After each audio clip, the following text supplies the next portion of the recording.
Welcome to the hottest movie review on the internet today, the A-List Review. I'm your host, the Game Changer, Wes Troop.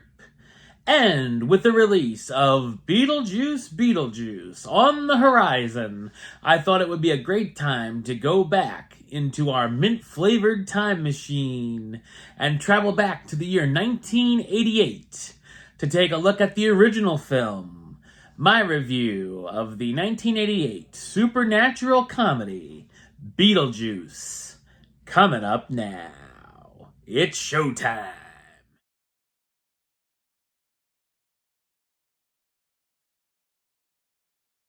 The spirits of a deceased couple, Adam and Barbara Maitland, are harassed by an unbearable family that has moved into their home, the Dietzes.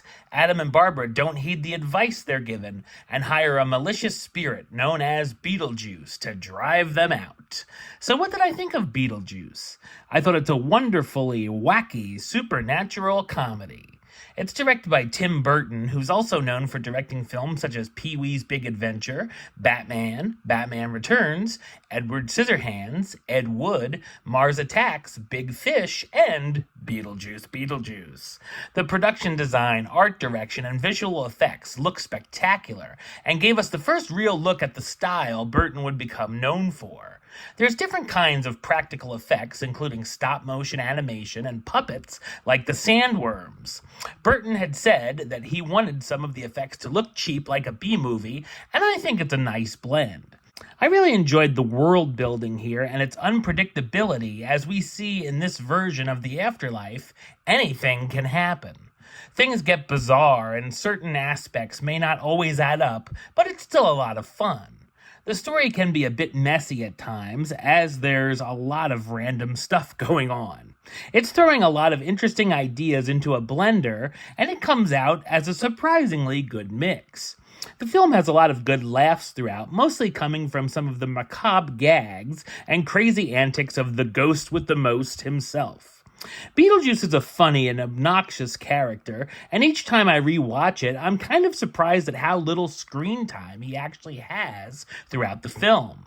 There are a lot of intriguing characters in the afterlife sequences, such as a witch doctor and a man with a shrunken head, a team of football players, and Adam and Barbara's caseworker, Juno, played by Sylvia Sidney. Adam and Barbara are likable as well, and we feel for them throughout the film. This is one of those movies where you may be surprised it got a PG rating back when it was released, as certain aspects might scare smaller viewers. Danny Elfman's score really adds to the film as well, and the main theme has become iconic. The cast stars Alec Baldwin and Geena Davis as Adam and Barbara Maitland, the recently deceased couple trying to deal with their deaths and the new inhabitants of their home.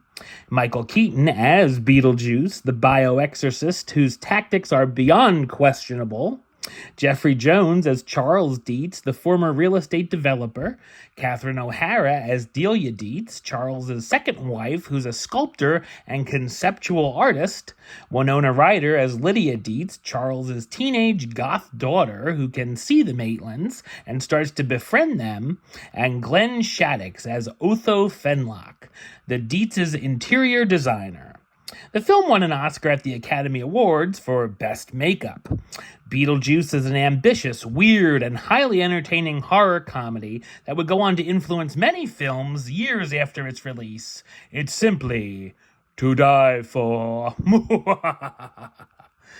Number-wise, I'm going to give it a 9 out of 10, which gives it the A-list rating of A-list approved. That's right, it gets the A-list seal of approval. Alright, well that's the show. I'll be back with another review very soon. But until then, don't forget to like, comment, and subscribe right here on YouTube. youtube.com/westside515.